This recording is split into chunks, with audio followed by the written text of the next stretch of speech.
성경 말씀 보겠습니다. 성경 말씀은 마태복음 24장 3절부터 8절까지 말씀입니다. 자, 오늘은 2024년 첫 주일입니다. 그런데 뭐 새해가 밝았다고 해서 뭐 특별히 달라진 건 없습니다. 요즘 같으면은 정말 그냥 큰일이 안 일어나고 수고한 대로 먹고 평안히 살 수 있는 그런 세상을 그려봅니다. 그렇지만은 이 땅 위에 살아가는 동안에 그러한 세상은 없습니다. 그런데 요즘 특이한 현상이 있습니다. 이상하게도 여러 나라가 우리나라에 굉장한 관심을 갖고 있습니다. 이제는 어느 정도 이 한류라는 이 열풍에 좀 빠져있다고 봐도 과언이 아닙니다. 일부러 이렇게 만들려고 해도 쉽지 않습니다. 중국이 1대1로라고 해서 중국을 알리고 중국을 지배하여 두고 이렇게 하고 싶지만은 그게 쉽지 않습니다. 그런데 이 자그마한 땅덩어리, 이 나라가, 이 대한민국이 어떻게 세상에 알리겠습니까? 정말로 가루에는 대한민국이라고 하면은 전쟁이 일어난 위험한 나라, 아직까지 남북 간에 대치가 되어져 있는 나라, 그리고 못 사는 나라, 그리고 자그마한 나라라고 그렇게 알려져 있었습니다. 그래서 대한민국에 대해서 모르는 사람들이 너무너무 많았죠. 정말로 코리아라 하면 코리아가 어디 붙었느냐? 지금 제가 세계에 아프리카에 어디 자그마한 나라 저한테 얘기하면 제가 잘 모릅니다. 근데 그 가구에 우리나라도 마찬가지였어요. 코리아라고 하면 코리아가 어디 있느냐? 사람들이 전부 다 그렇게 생각하고 아주 못 사는 나라 정도로 생각을 했습니다. 근데 지금은 코리아라고 하면 다 긍정적인 의미로 고개를 끄덕입니다. 이게 한류, 즉 코리아의 열풍입니다. 가는 곳곳마다 감사합니다, 사랑합니다, 안녕하세요, 뭐 그런 또 특별히 또 젊은이들에게 유행하는 오빠라는 그런 단어조차 사람들이 많이 알고 있습니다. 이거 어떻게 이렇게 되어졌느냐는 것입니다. 우리가 알지 못하는 사이에 온 세상이 대한민국에 대한 이 열풍이 불어져 있습니다. 그래서 의학당이 생겨나고, 그리고 굉장히 이 의학당이 인기가 있어서 항상 대기를 해야만 그걸 겨우 배울 수 있는 그런 수준에 있습니다. 그리고 한국어 학과가 대학에서도, 유명한 대학에서도 한국어 학과가 굉장히 인기가 좋습니다. 그래서 경쟁률도 심합니다. 이 모든 것은 제가 볼 때에 제가 가끔씩 언급했지만 이게 다 이유가 있습니다. 자그마한 이 나라를 통해서 하나님께서 하나님의 뜻을 나타내시기를 원하심이 아니겠느냐? 바로 그겁니다. 한국 사람이 세계 모든 나라에 들어가서 복음을 전할 날이 다가올 것이다. 그러려면은 한국이 앞으로 세계적인 위상을 더 떨칠 일이 일어날 것이라고 예상을 해볼 수가 있습니다. 왜? 어떻게든 한국이 알려져야 되니까. 그러니까 또 알려지려고 하면은 대한민국에, 한국에 무슨 일이 일어났다고 안다고 해도 우리가 가서 저들에게 하나님의 뜻을 알리려고 하면은 말이 돼야 되잖아요. 그런데 하나님께서는 지금 그 말이 되는 사람을 불러다가 말을 배우고 싶은 사람을 불러다가 한국에서 가르치고 이런 훈련 안 해도 됩니다. 하나님은 이미 이 일을 위해서 사람들은 알지 못하는데 이미 전 세계적으로 의학당도 생기고 한국의학과도 생기고 사람들이 다 준비가 지금 되어져 가고 있습니다. 저는 이것을 바라볼 때에 하나님이 하시는 일이라고 생각할 때 깜짝 놀랄 만한 일이다. 지금 하나님께서 이 때가 급한지라 얼마나 지금 손을 쓰고 계시는지 정말 놀랍다. 그래서 앞으로는 한국 사람이 가서 말하면은 그냥 통역하는 사람도 있고, 그리고 그냥 말하면 그 사람들이 들을 수 있을 정도가 되어지리라고 생각합니다. 왜 그러냐? 지금 하나님이 하시는 일은 굉장히 급하게 움직여지고 있는데, 지금 마지막 때가 가까워지면은 굉장히 하나님이 급하게 또 움직이시는 거예요. 왜? 그날을 감하여 주시기 위하여서. 그러면 그날이 감하여져서 빨리 다가오도록 하는 것은 복음이 땅끝까지 전파되어져야 끝이 온단 말이에요. 그러니까 이 복음이 땅끝까지 빨리 전파되게 하도록 하기 위해서는 한국 사람들의 열정도 빨리빨리라는 그런 열정도 보게 되어집니다. 그리고 한국 사람은 이 전쟁이나 식민지 생활이나 이 모든 것을 감당해 봤기 때문에 이 어려운 사람들에 대한 이 감정이 풍부합니다. 그래서 돕고자 하는 마음이 있습니다. 그리고 이 깡당구를 하는 것이 있습니다. 어려움을 겪고 고난을 겪고 왔는 이 백성들이다 보니까 막 자기가 해야 되겠다는 결심을 품으면은 막 죽든지 살든지 생명 걸고 하는 그런 한국 사람들의 기질도 있습니다. 그래서 하나님이 하시는 일을 지금 가만히 이렇게 바라볼 때, 와, 이건 대단하다. 놀랍다. 하나님이 앞으로 어떻게 하시려고 하시나. 그러나 이 세계적으로 지금 다른 언어 아닙니다. 한국어가 이렇게 자그만 나라의 이 언어가 세계적으로 다 지금 알려지고 있거든요. 지금 다른 언어는 그런 게 없습니다. 한국어가 이렇게 되어지고 있는 것은 여러분 이것이 우연이라고 봅니까? 하나님이 앞으로 일하실 것을 두고 이렇게 한다면은 지금 한국말을 잘할 수 있는 사람은 한국 사람입니다. 왜? 자기 언어니까. 그리고 그 언어에 대해서 지금 한국 사람만큼 유창한 외국인들이 그렇게 말을 잘하고 있습니다. 아니, 아예 얼굴을 안 보고 화면을 안 보고 이 사람들이 말하는 거 들으면 한국 사람인지 외국 사람인지 모를 정도입니다. 그 정도입니다. 지금 온 세상에 선교사님들이 있습니다. 그런데 아직도 부족합니다. 선교사님들이 지금 복음이 전파된 나라만 들어가는 것이 아니라 복음이 전파되지 않는 나라, 지방 이런 곳에 곳곳에 들어갈, 어려운 곳에도 들어갈 그러한 사람들이 필요합니다. 그런데 한국 사람 인구가 적잖아요. 어떻게 그걸 다 감당하느냐. 그러니까 한국말을 퍼뜨려서 그 자국민들이 복음을 듣고서 자국민들에게 또 복음을 전하도록 그 역할을 또 해야 되는 것입니다. 마태복음 24장 오늘 그 말씀 14절에 보면은 이 천국 복음이 모든 민족에게 전언되기 위하여서 온 세상에 전파되리니 그제야 끝이 오리라. 그래 복음이 다 전파되어져야만 온 세상에 전파되어져야만 세상에 종말이 온다는 거죠. 끝이 심판이 온다는 것이죠.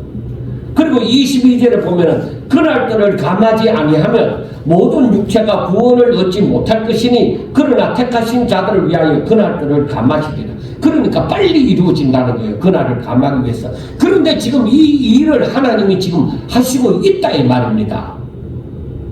그래 지금 세상에서 일어나는 일을 바라볼 때에 복음이 전하여지고 하면은 예수 믿는 사람, 복음을 아는 사람이 굉장히 전할 수 있는 사람이 굉장히 중요하잖아요. 그 다음에는 말이 중요하다. 말이 돼야 그 사람들에게 전달이 되어지죠. 그런데 하나님이 지금 다스리시는 이 세상 모든 정세를 다 바라볼 때에 하나님이 이 대한민국 사람을 어떻게 하시려고 하시나? 지금 어떻게 해서 지금 이러한 어떤 일을 이 복음 전파를 위해서 벌리시려는가 하고 우리가 생각할 수 있습니다. 자, 여러분, 우리가 무엇을 생각할 수 있습니까? 복음 전하는 것하고 이 세상 종말하고 관련이 있다는 것을 생각해 볼 수가 있습니다. 그리고 진정 감당하기 힘든 세상이 그날을 감마해 주지 않으면 사람이 다 죽는데, 그러니까 그날을 감하기 위해서 빨리빨리 뭔가 움직여질 것이다. 그리고 그 환난은 아직까지 경험해 보지 못한 환난이 일어난다는 것입니다. 그러면 생각나는 것이 무엇이 있습니까? 언제쯤 그런 일이 일어나겠느냐. 그리고 우리는 그러면 무슨 준비를 해야 되지? 어떻게 살아야지? 하는 생각이 듭니다. 그래서 제자들이, 예수님 당시에 제자들도 마찬가지예요. 그래서 제자들이 예수님께 조용히 나와서 3절에 보면은 묻습니다. 우리에게 이르소서 어느 때에 이런 일이 일어나겠으며 있겠사오며 또 주의 임하신가 세상 끝에는 무슨 징조가 있겠습니까? 하고 물었습니다. 그런데 예수님은 어느 때에 일어난다는 그 정확한 날짜나 연도 이런 것은 말씀하지 않았습니다. 거기에 대해서는 언급하지 아니하고 오히려 징조가 일어나는 것에 대해서 말씀을 합니다. 그래서 오늘은 그 징조, 그래서 이 징조를 보고서 우리는 시대를 분별해야 되는 거예요. 예수님께서 말씀하신 것처럼 너희들이 날씨가 붉으면 내일 흐리겠다 이렇게 날씨를 보고서 분별을 하는데 왜 이 시대를 분별할 수 없느냐. 그러니까 징조를 보고 이 시대를 분별해야 되는 거예요. 그래서 우리가 그 징조가 어떤 징조가 일어나느냐. 자, 여러분, 우리가 요즘에 사람들이 유튜브를 많이 보잖아요. 그래, 이 코로나19가 닥칠 때에 어떤 인도의 송년이 이렇게 예언을 했다. 그리고 어떤 사람이 예언하기를 대한민국의 백두산이 곧 터질 것이다. 별의별 소리를 다 합니다. 그리고 사람들이 이 예언가들이 하는 말에 굉장히 신경을 씁니다. 왜? 그러한 일들이 일어나고 있으니까. 그러나 그것보다 더 중요한 것은 우리가 성경을 보면 됩니다. 자, 여러분, 종말은 다가옵니다.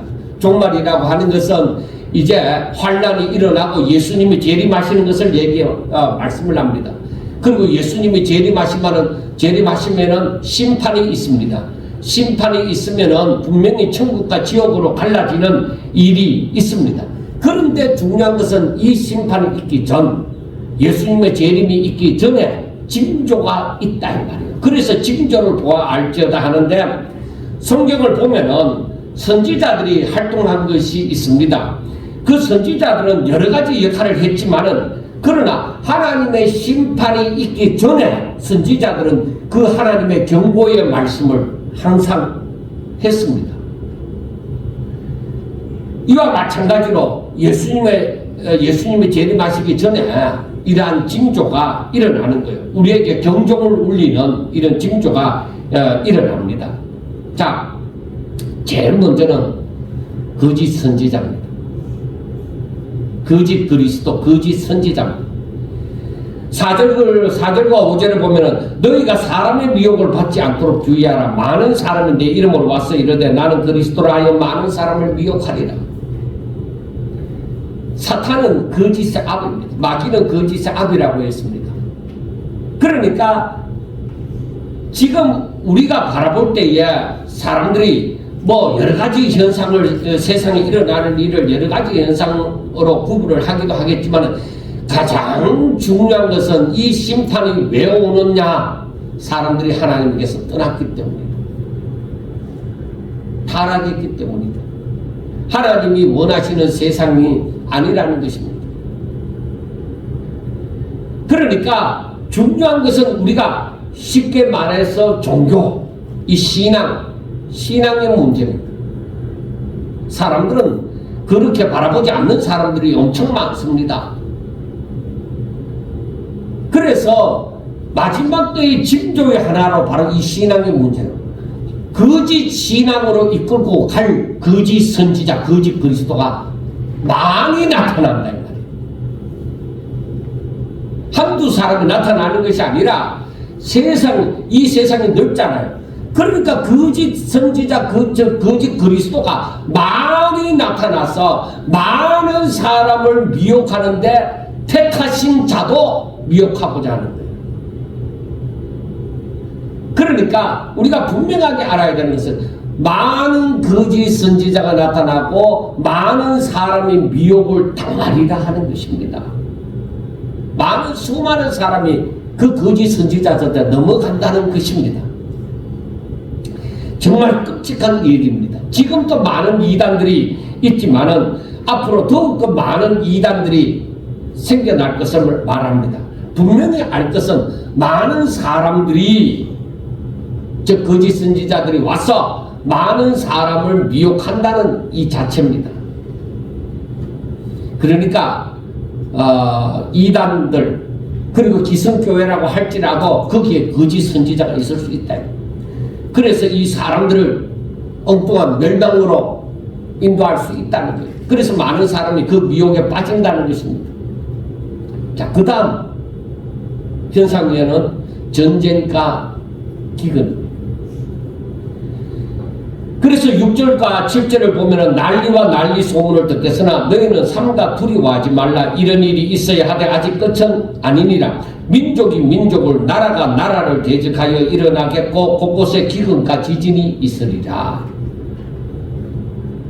그러니까 여러분 여기에서 일어나는 곳곳에 기근과 지진은 뭐 과거에 뭐 한 번씩 일어났던 것 떠문떠문하게 일어났던 거 아닙니다. 이 소식이 끊이지 않는다. 그래서 지금까지 일어나지 않았던 곳에도 지진이 일어날 확률이 이제는 이 말씀을 보면 많다는 것이죠. 그리고 기근, 이것은 이상기후로 인해서든지 전쟁으로 인해서든지 곳곳에 기근이, 즉 밥 먹고 제대로 살 수 없는 그런 환경에 처하는 곳이 많이 일어날 것이다. 그리고 전쟁의 소식, 이건 어떤 전쟁이든지 간에 전쟁의 소식이 자주 들리고 기근의 소식이 자주 들리고 그리고 이 지진의 소식이 자주 들리고 할 때는 우리는 지금 이 경각심을 가져야 됩니다. 쓰나미가 나중에는 보통 일이 되어질 수가 있습니다. 지진이 일어나면. 그래서 일본과 같은 경우도 이번에 많이 죽었죠. 그럼 많은 피해를 입었죠.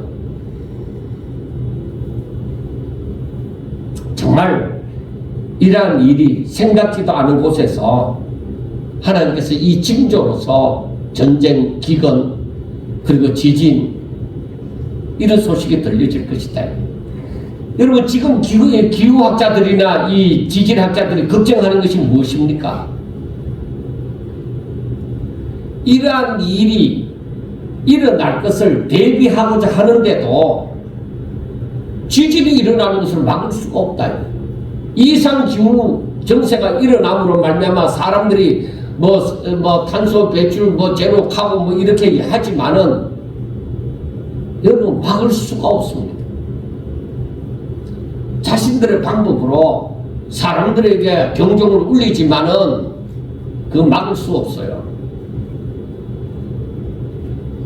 그러한 일이 천천히 일어나도록 막아보고자 할지라도 이것은 사람이 조금 노력을 한다고 해서 막아지는 거 아닙니다.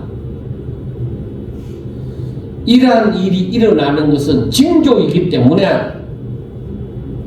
하나님이 경종으로 주시는 이 일이기 때문에 사람이 그 하나님이 주시는 징조를 막는다고 막아지는 거 아닙니다. 일어납니다. 분명히 일어납니다. 무엇 때문에 이런 징조가 일어나느냐 하는 것은 사람들이 하나님에게서 멀어져 가는 삶을 살기 때문에 이런 일이 일어나는 것입니다. 그렇기 때문에 하나님이 여기에 대한 경종을 울리는 징조로서 주는데 사람이 그걸 막을 수가 있는데, 그런 징조가 못 일어나도록 사람이 막을 수가 있는데 못 막습니다. 분명히 아무리 사람이 노력할지라도 이런 일은 분명히 일어납니다. 그러므로 그런 징조가 일어나는 것을 없애려고 하는 것보다 더 좋은 방법이 뭐냐? 사람들이 하나님께로 돌아가 하나님을 경외하는 삶을 사는 것입니다. 그러면 여러분 생각해 보세요. 사람들이 하나님을 경외하는 삶이 많은 사람들이 더 타락하지 않고 하나님을 경외하는 삶으로 돌아오는 일이 있겠느냐 이거예요. 없습니다. 왜?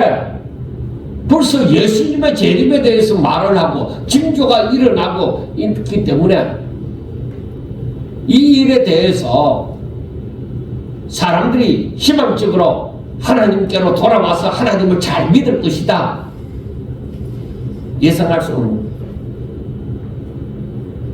오히려 세상은 더 타락해져 갈 것이고 더 제약 가운데 가게 될 것입니다. 그러므로 하나님의 징조는 급하게 우리들에게 들려올 것입니다.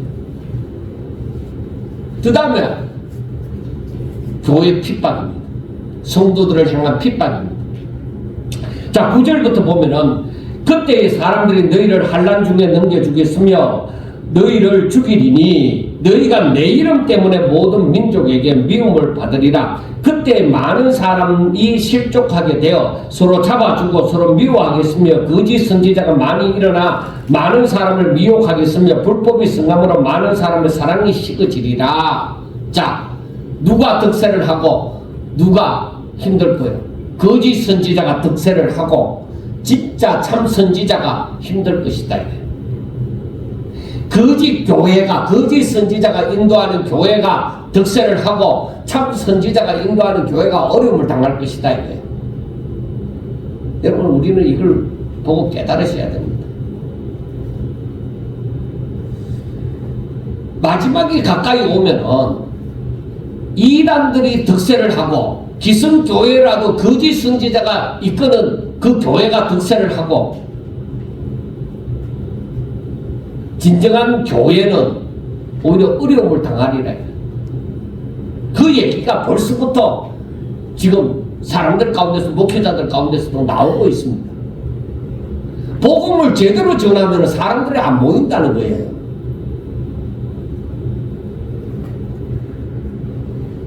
왜? 기분 나쁘다. 저 목사님은 왜 복음을 꼭 저렇게 전하느냐? 설교를 왜 또 꼭 저렇게 하느냐? 사람 기분 나쁘도록 하느냐? 그 말 들어서 좋은 사람 어디 있느냐? 그런 식으로 얘기를 하고 싫어하기 때문에 목회자들이 야, 어떻게 해야 되겠느냐? 뭘 어떻게 해? 어쩔 수 없이 복음은 복음대로 전해야 되는 것이죠. 오히려 경종을 울리도록 전해야만 하는 것이죠.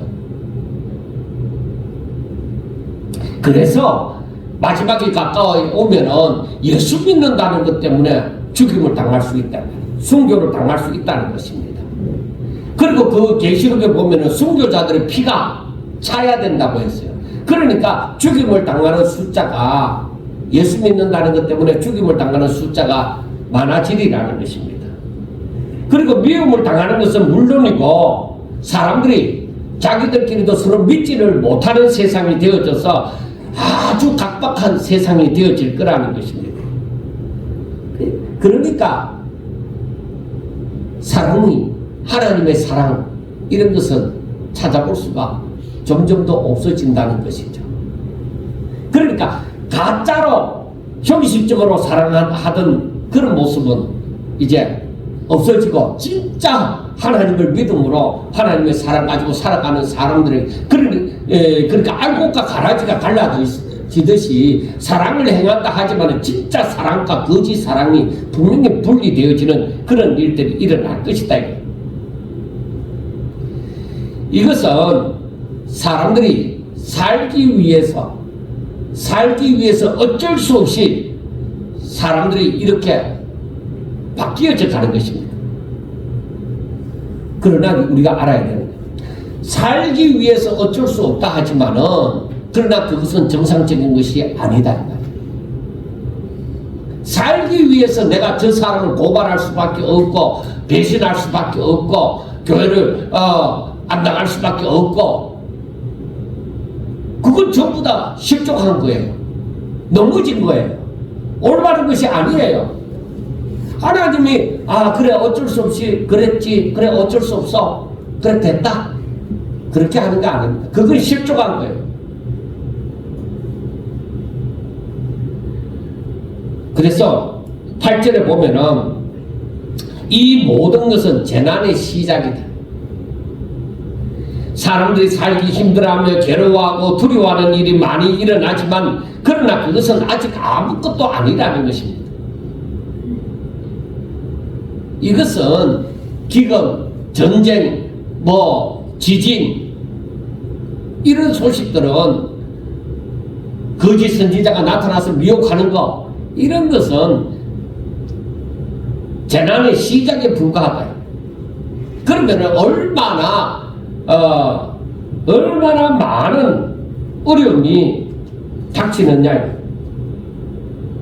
그러니까 21절에 보면 이런 말씀이 있습니다. 이는 그때에 큰 환난이 있겠습니다. 창세로부터 지금까지 이런 환난이 없었고 후에도 없으리라. 그러니까 엄청난 환난이 닥친다는 것을 그러니까 예수님이 재림하시기 전에 세상에 이러한 일이 있으리라는 것을 말씀을 하고 있습니다. 그런데 13절에 보면은 뭐라고 했어요? 그러나 끝까지 견디는 자는 구원을 얻으리라. 그러니까 그런 일이 있더라도 끝까지 믿음을 가지고 참고 견딘 사람은, 즉 믿음을 잃지 않은 사람은 구원을 받는다는 것입니다. 이렇게 힘든 상황에서도 믿음을 가지고 흔들리지 않고 거짓 선지자의 미혹을 받지 않고 하나님의 약속의 말씀을 붙들고 살아가는 사람들, 즉 실족하지 않은 사람들은 구원을 받을 것이라는 것입니다. 하나님의 말씀을 붙들므로 거짓 선지자들이 아무리 미혹을 하고 내 삶이 아무리 어렵더라도 나는 하나님을 믿는 이 믿음을 놓칠 수 없다. 나는 이 하나님의 말씀을 믿고 나는 이 어려움도 감당하리라. 그렇게 생각하고 살아가는 사람들에게는 분명히 구원이 있을 것이라는 것입니다. 그런데 우리가 알아야 된다. 그러면 사람들은 이렇게 어려움을 당하는데 끝까지 이를 물고 막 억지로 어떤 걷기를 하듯이 그렇게 참느냐? 근데 여러분 안 그래요. 우리가 믿음을 가지고 살고자 할 때에 하나님은 세상 끝날까지 우리와 함께 하십니다. 그렇기 때문에 내가 너무 힘든 가운데도 하나님 앞에 기도하면서 하나님 감당할 수 있게 해주세요. 믿음을 지키게 해주세요 하면 우리 하나님께서 바로 그렇게 살아가는 우리에게 평안을 주시고 세임을 주시고 감당할 수 있든지 아니면 피할 길을 주시든지 하시는 것입니다. 그걸 우리가 아셔야 돼요. 또 한 가지 기억해야만 하는 것은 14절에 보면은 이 천국 복음이 모든 민족에게 전문되기 위하여 온 세상에 전파되리니 그제야 끝이 온다는 것입니다. 그러니까 하나님의 뜻은 어디에 있습니까? 바로 하나님의 택하신 자들을 구원하시는 데 있습니다. 그러므로 세상 어느 곳에서도 복음이 평등하게 다 전하여지도록 하는 것입니다. 그러므로 앞으로 선교사들이 가지 않는 곳이 없도록 할 것입니다. 선교사들이 많아질 것이고 분명히 복음이 그곳에 다 들어갈 것이라는 것입니다. 그래서 저는 이걸 생각하면서 이렇게 생각했습니다. 앞으로 목사님들만 아니라 믿음 좋은 평신도들도 선교사로 많이 갈 것이다. 그렇게 봅니다. 왜 그렇게 생각하느냐? 지금 우리 대한민국에 제가 불과 한 3년 전인가 한 5년 전인가 얘기할 때도 지금 목사들이 넘친다 이거예요. 그래서 목사님들의 그 은퇴 그 시기를 70세로 정했고, 또 어느 교단에는 75세로 정하고, 어느 교단에는 막 그냥 평생 할 수 있도록 하고, 뭐 이런 것도 있습니다. 그래서 젊은 목사들이 너무 많으니까 젊은 목사들에게 빨리 기회를 주도록 빨리 은퇴를 하는 것이 또 유행이 되기도 하고 했습니다. 근데 여러분 보세요. 지금 신학교에 사람이 없어요. 미단입니다. 불과 몇 년 전만 해도 차고 넘친다고 그렇게 하는데 세상이 어려워지니까 사람들이 지원을 안 하는 거예요. 그러니까 먹고 살기 위해서 목사를 하려고 했는지 그동안에 하려고 했는지 모르지만은 사명자들이 이렇게 없다는 거예요. 그래서 미달 사태가 나와서 교단에서도 각 교회로 보내갖고 이 일꾼 될 사람들을 이제 신학교로 보내라고 그러한 통지서도 옵니다. 지금 2030년 한 5, 6년 앞으로 10년 안쪽에 10년까지도 갈 것 없다고 싶은데 10년 안쪽에 교회가 목사가 없는 교회가 많아질 것입니다. 왜? 목사가 없어요. 그리고 힘든 교회에 또 사람의 숫자가 적은 교회에 목사가 가지도 않습니다. 제가 그 뉴질랜드에 있을 때 같이 신앙생활 했던 청년이 이제 영국에 가서 사는데, 목사님, 영국에는요 목사가 없는 교회가 엄청 많아요. 교인들이 한 5, 60년 돼도 목사가 없어요. 그 일이 바로 우리나라에 바로 코딱지입니다. 그런데 이런 문제를 바라볼 때에 지금 한국에서 이 목사가 적으면 선교사도 적다는 거 아니에요. 목사로서 선교사가 적다는 거 아니에요. 그런데 지금 어떻게 이 한국어가 이렇게 열풍이 불고 하는 것을 바라보면 앞으로 평신도도 지금 복음을 전하는 그 대열에 들겠구나 하는 것을 생각해 볼 수가 있습니다. 무엇보다도 종말이 가까우면 모두 시험에 빠지는 것이 아니라 오히려 믿음을 가지고 사명으로 선교사로 떠나는 사람들이 있을 것이다. 그런데 일반 성도들이 선교사로 가게 되어지려고 하면 정말로 믿음이 좋든지 아니면 대한민국에 환란이 닥치든지 왜 떠날 수밖에 없는 입장으로 하나님께서 만들 것이다. 그래서 앞으로 대한민국에 무슨 일이 벌어질 것인가 하는 것은 지금 저도 기도하면서 미지수입니다.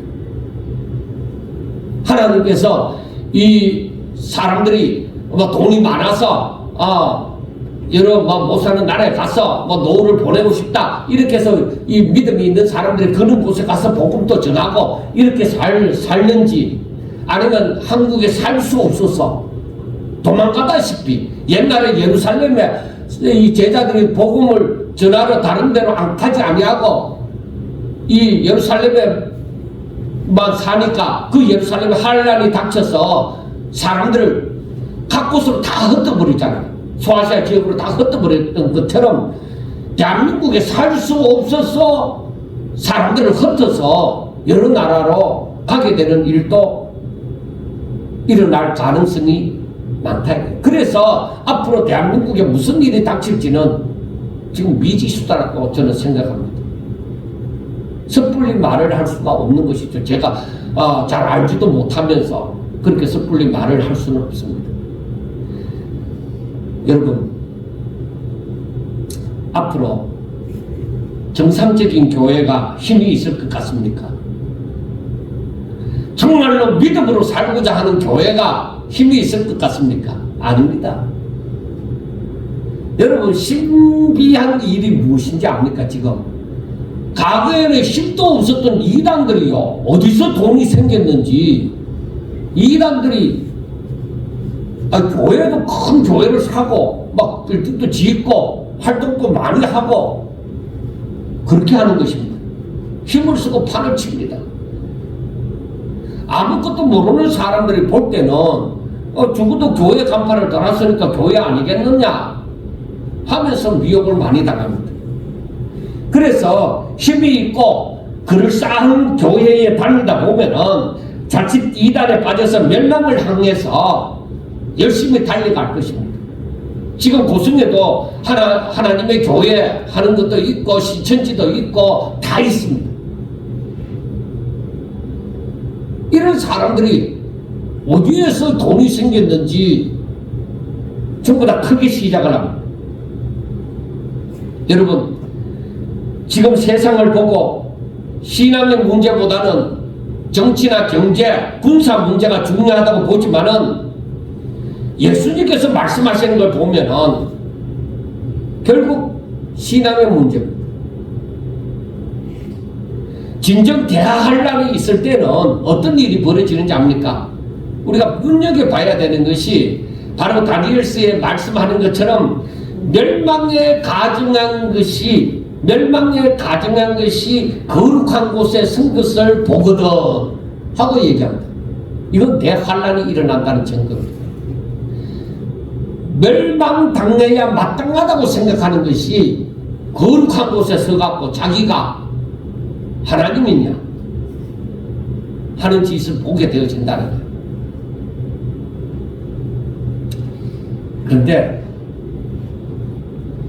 하나님을 무시하는 이런 존재가 거룩한 것을 짓밟고 서는 것을 보게 되리라는 것입니다. 그날이 분명히 온다. 그래서 하나님 뜻대로 사는 교회가 오히려 이 거짓 것에 오히려 핍박을 받고 힘들어하는 때가 온다는 겁니다. 지금은 아닌 것 같죠. 그러나 사람들이 속아서 그렇게 되어지는 거예요. 그래서 정신 차리고 근신하고 깨어 예수를 믿으라고 하잖아요. 정신 차리라고 하는 거예요. 이것이 바로 대환란과 심판의 징조입니다. 이러한 것을 보게 되어지면 이 뉴에이지 사상을 가진 거짓 복음을 가진 사람들이 오히려 득세하고 이런 것을 바라보게 되어지면 우리는 분명히 정신 차리셔야 됩니다. 그러니까 이때 하나님을 믿는다고 하는 사람이 세상에 마음을 두면은 이건 슬픈 일을 만나게 되는 것입니다. 롯의 아내와 같이 하나님의 천사가 이 구출해 줌으로 멸망하는 소돔과 고모라에서 도망가다가 소돔과 고모라에 미련이 남아서 돌아보지 말고 그냥 앞으로 뛰어 그렇게 말을 했는데도 돌아보다가 소금 기둥이 된 사실을 우리는 잘 알고 있잖아요. 우리는 이 사실을 하고 명심하고 기억해야 됩니다. 이런 말씀들이요 하나하나 적용이 안 되는 데가 없어요. 대환란이 있을 때, 그러니까 마지막이 점점 더 가까이 오고 확실하게 다가올 때에, 이때에 오히려 더욱 세상의 미련을 가지고 오직 믿음으로 살지 못하는 자들에게는 화가 있을 것이다. 그래서 바울이 이런 말씀을 했습니다. 골로새서 3장 1절과 2절에 제가 자주 사용하죠. 그러므로 너희가 그리스도와 함께 다시 살리심을 받았느냐? 너희들이 예수로 말미암아 하나님의 사람이 되어졌느냐? 그 말입니다. 그렇게 살리심을 받았으면 위의 것을 찾으라. 거기는 그리스도께서 하나님 우편에 앉아 계시느니라. 위의 것을 생각하고 땅의 것을 생각하지 말라고 얘기합니다. 너희들이 예수 믿는 자이면은 위의 것 생각하고 땅의 것 생각하지 말라 이거예요. 왜? 마지막 때는 분명히 땅의 것 생각하다가는 롯의 처와 같이 화를 당한단 말이에요. 그러므로 우리에게 경종이 울릴 때에 이런 징조를 보고서 우리는 정신을 차리셔야 됩니다. 세상의 미련을 가지고 살면 안 됩니다. 오직 믿음을 가지고 하나님의 말씀을 붙잡고 좌로나 우로나 흔들리지 말고 표대를 향하여 달려야만 합니다. 그래서 우리는 신앙생활을 하면서 지금 벌써 이런 징조가 시작되어지는 걸 바라보면서 우리들의 신앙생활은 세상에 미련을 두지 않는 것입니다. 세상의 것을 붙잡고 내 신앙생활에 나태함을 가지면 안 됩니다. 내가 신앙생활을 하는데 이 세상에 미련을 둔 것이 나에게 신앙의 걸림돌이 되면 안 된다는 것입니다. 그래서 이 마지막 때는 점점 더 우리의 삶은 하늘의 소망을 두고 세상의 것을 붙잡지 않는 삶입니다. 그래서 바울이 빌립보서 3장 14절에 이런 말씀을 합니다. 표대를 향하여 그리스도 예수 안에서 하나님이 위에서 부르신 부름의 상을 위하여 달려가는, 나는 저 하늘나라의 소망을 두고 나는 저기에 표대를 두고서 나는 오직 저 하늘나라를 향해서 나는 달려간다는 것입니다. 그런데 바울은 자신의 이런 삶이 하나도 틀리지 않았기 때문에 나를 본받으라 그렇게 말을 하는 것입니다. 그래서 그의 삶을 보면은 빌립보서 3장 7절과 9절에 우리가 잘 아는 말씀이 나옵니다. 그러나 무엇이든지 내게 유익하는 것을 내가 그리스도를 위하여 다 해로 여길 뿐더러 또한 모든 것을 해로 여기면 내 주 그리스도 예수를 아는 지식이 가장 고상하기 때문이라. 내가 그를 위하여 모든 것을 잃어버리고 배설물로 여기면 그리스도를 얻고 그 안에서 발견되는 함이니 내가 가진 여는 율법에서 난 것이 아니라 오직 그리스도를 믿는 믿음으로 말미암은 것이니 그 믿음으로 하나님께로부터 난 의라 하고 말씀을 합니다. 여러분, 나에게 사도 바울의 삶의 그 목표가 뭐냐면 나에게 우리 그리스도가 살아계시는 거예요. 나에게 하나님의 말씀이 생생하게 살아있고 나에게 바로 예수 그리스도가 성령이 나를 주장하는 삶을 사는 거예요. 내가 세상에 미련을 두지 아니하고 오직 주님이 걸어가신 그 길을 따라서 나도 아버지의 뜻을 위하여서 걸어가노라 하는 그거예요. 사도 바울의 삶이. 그렇게 우리 보고도 그렇게 살아가는 것입니다. 예수님도 그렇게 말씀을 했잖아요. 자기를 부인하고 자기 십자가를 지고 주를 위하여 자신을 드리는 삶. 여러분, 이게 바로 하늘의 소망을 두고 살아가는 성도의 모습을 보여주는 것입니다. 우리를 보고도 이렇게 살아가는 것입니다. 그러나 우리들은 이 말씀을 대하면서 이것은 바울의 삶이고 나와는 상관이 없는 것처럼 여기기가 일쑤입니다. 그러나 우리는 오늘 달리 생각하셔야 됩니다. 나도 바울과 같은 삶을 살아야 되겠다. 예수님이 걸어가신 것을 바울이 걸어갔고 바울이 걸어가신 것을 나도 걸어가리라. 그런 마음의 작정을 하고 신앙생활을 하셔야 된다는 것입니다. 사랑하는 성도 여러분, 세상에는 분명히 심판하실 날이 올 것이고 그 날이 오기 전에는 분명히 거짓 그리스도와 거짓 선지자들이 많이 나타나서 많은 사람을 미혹할 것이고 많은 사람이 미혹을 당할 것입니다. 우리 성도들은 한 사람도 미혹을 당하지 않기를 주의 이름으로 축원합니다. 그리고 교회와 성도들을 향한 핍박이 강하여질 것이고 사람들이 자신이 살기 위해서 옆에 있는 성도를 환난에 넘겨줄 것입니다. 그래서 교회 안에도 하나님의 사랑을 찾아보기가 힘들고 서로 의심을 하게 되어지고 서로 숨게 되어지고, 그러나 사람들이 이렇게 다 떠날 때, 실족하여 다 떠날 때에 그래도 구약 성경에 말하는 것처럼 그루터기와 같이 남아있는 자들이 있다. 끝까지 믿음을 지키는 자들이 있습니다. 그들에게는 분명히 감당하기 힘든 날들이 분명히 올 것입니다. 주님은 바로 그들을 위해서 그 날들을, 환난의 날을 감하여 주리라고 말씀을 합니다. 왜? 감하여 주지 않으면 감당하고 있을 사람이 없기 때문이다. 그만큼 힘이 든다는 것입니다. 그 정도로 하나님을 믿는 자들을 핍박하는 날이 분명히 올 것입니다. 그래서 내가 예수 믿기 때문에 나는 무조건 승리하리라. 그 승리가 무엇인지 압니까? 세상에서 잘 때리라는 것이 아니라 나는 오직 주님이 걸어가신 그 길을 나는 걸으리라 하는 그게 승리입니다.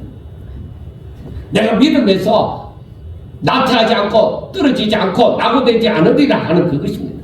그러므로 이제 우리는 앞으로 계속 말씀을 전하겠지만 정신 차려서 신앙생활을 하셔야 합니다. 그렇지 않으면 미혹을 당하여서 멸망의 길로 가는 줄도 모르고 갈 것입니다. 믿음을 지켜서 오직 하나님의 백성으로 끝까지 견뎌 승리하는 자가 되셔야 됩니다. 주님께서는 말씀합니다. 6절을 보면은 이런 날이 이런 징조가 닥치지만은 어떻게 하라고요? 두려워하지 마라. 믿습니까? 하나님이 두려워하지 말라고 하셨잖아요. 왜? 하나님이 책임지신다는 거예요. 믿음으로 사는 자를 내가 책임진다 이거예요. 나를 믿고 사는 자는 내가 책임진다는 거예요.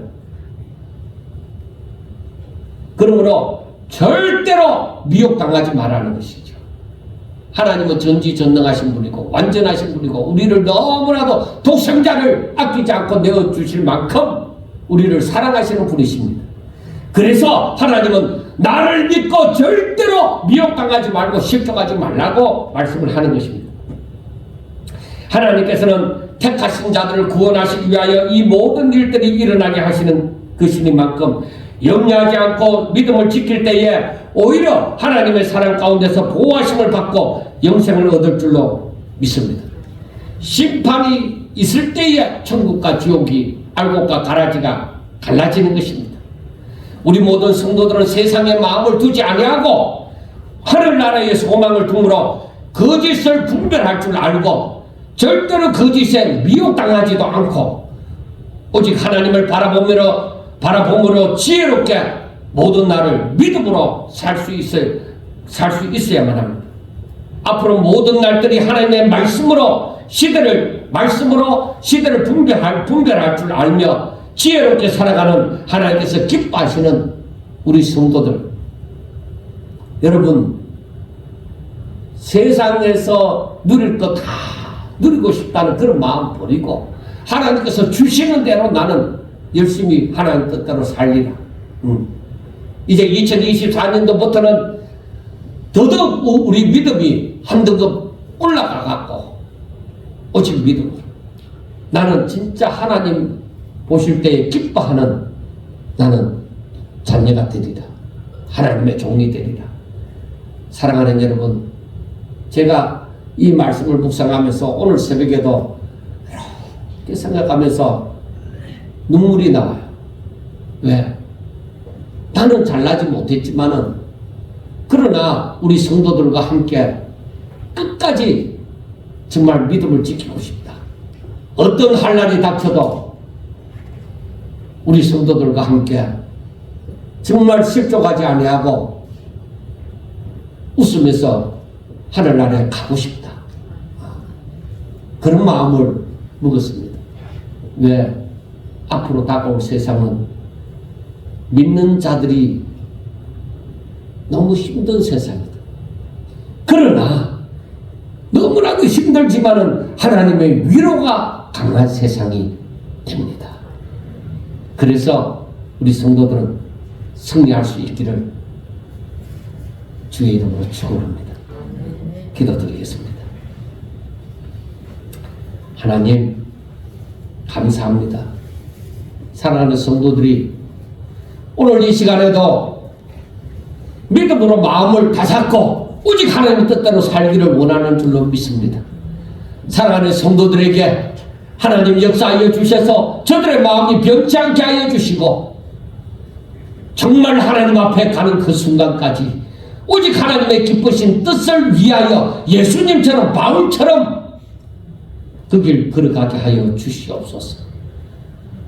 정신 차리고 깨어 근신함으로 하나님을 바로 믿어 하나님의 사랑을 깨닫고 하나님의 함께 하심을 알고 하나님의 축복도 알고 정말 세상에서 얻지 못하는 그런 위로와 사랑을 그리고 그 복을 누리는 자가 다 되게 하여 주옵소서. 이 2024년부터는 더욱더 나은 신앙의 삶을 살게 하여 주시고 이 시대의 표적을 분별함으로 지혜롭게 사는 성도가 다 되게 하옵소서.